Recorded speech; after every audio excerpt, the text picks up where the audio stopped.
Good afternoon, everyone. I just got done teaching for the day, and I've really been excited since having our keto meet and greet last night. It was wonderful meeting new faces and people that could possibly be excited about starting keto or getting into keto. And as we were talking about it, I realized in our group, Healthiness is Happiness, we've never really talked about intermittent fasting. I think we were so focused on how to get started and what can you have. So we have a lot of that information. But I wanted to cover a little bit just about intermittent fasting. There's a lot of different ways that people on keto fast. There's a lot of different versions of keto, and people will do it different ways. Like I've said before, and probably most of you have heard it, I tried it for many months and was really doing it wrong. So I'm gonna really stick in this group with what's worked for me and how I've learned it from my mentor and keto coach. So I know sometimes people do really long fastings. I don't recommend it at all. I think if you're gonna fast any more than like 14 to 16 hours at a time, you should really make sure that's okay with your doctor. That's me I just want to make sure everybody stays healthy and does the right thing for them. But that being said, when we go into ketosis, as we all remember, we're teaching our bodies to use our own body fat as fuel. So when we can do intermittent fasting, which I say is usually anywhere between 14 to 16 hours at a time, that means we've got our body into ketosis. Our body is already using our own body fat. So you kind of want to think about it like you don't want to eat for like 3 or 4 hours before you go to bed. And you don't want to eat, you want to wait to eat 3 or 4 hours after you wake up. So that usually gives you somewhere realistically, depending on how long you sleep for, a good 12 to 16 hours of your body using its own body fat for fuel. So think about that. That's where people can lose inches first before they really lose weight. And it's really how the shape of your body can truly change. So how do you stay in the fast? You can't consume anything that would break a fast. And there's different ideas of what will break a fast out there. I will try to put together a list of things that will break a fast. If you have questions, please put them in the comments. But things that will break a fast, coffee will not. Okay, coffee will not. MCT oil will not.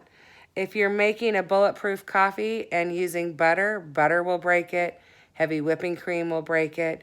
So I know a lot of us will drink a bulletproof coffee for breakfast, and that does break your fast, okay?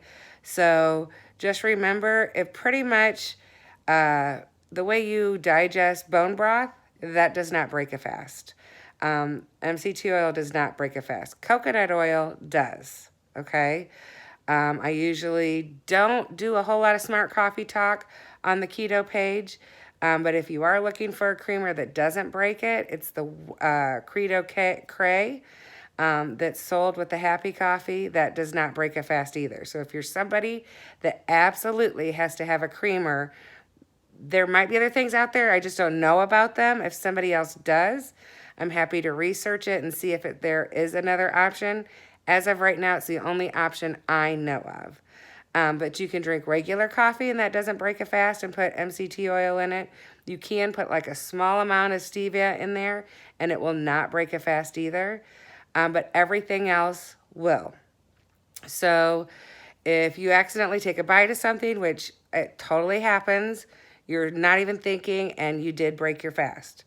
So that being said, we're talking about 12 to 16 hours at one time, and you really should only fast 3 or 4 days a week.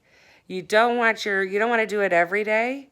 Even if you're not hungry, force yourself to eat like an egg, a hard-boiled egg, or maybe a piece of cheese or a piece of bacon, whatever, piece of avocado, whatever it is to break the fast, because you don't want your body to get in the habit or maybe to go into starvation mode for going so many days in a row of not eating. You need to switch it up in your body. I usually tell people don't even do the same 3 or 4 days. because your body gets into a routine and then you're going to have to change something up if you hit a stall. So it could help avoid stalls. So IF is intermittent fasting. It shouldn't be more than 12 to 16 hours at a time. It shouldn't be more than 3 to 4 days a week. MCT oil, coffee, bone broth do not break a fast. Butter, coconut oil, those things do. If there's something else you have a question about that I didn't cover, please put it in the comments. Send me a message. I'm always happy to try to answer your questions. And if I don't know, I'm simply going to say I don't know. Like, let's research it and look it up. I think that's all. And you really shouldn't start intermittent fasting until you really are in ketosis. Once you're in ketosis, your cravings start to go away, so fasting is a lot easier. If you're not in ketosis, it's really hard because when you're first on a keto diet, you still do crave the things that we just really want, and you crave them a lot more than once you've been on it and you've had your carbs reduced for, several weeks or something. So I would at least be on it for about 4 weeks before I try to do my intermittent fasting.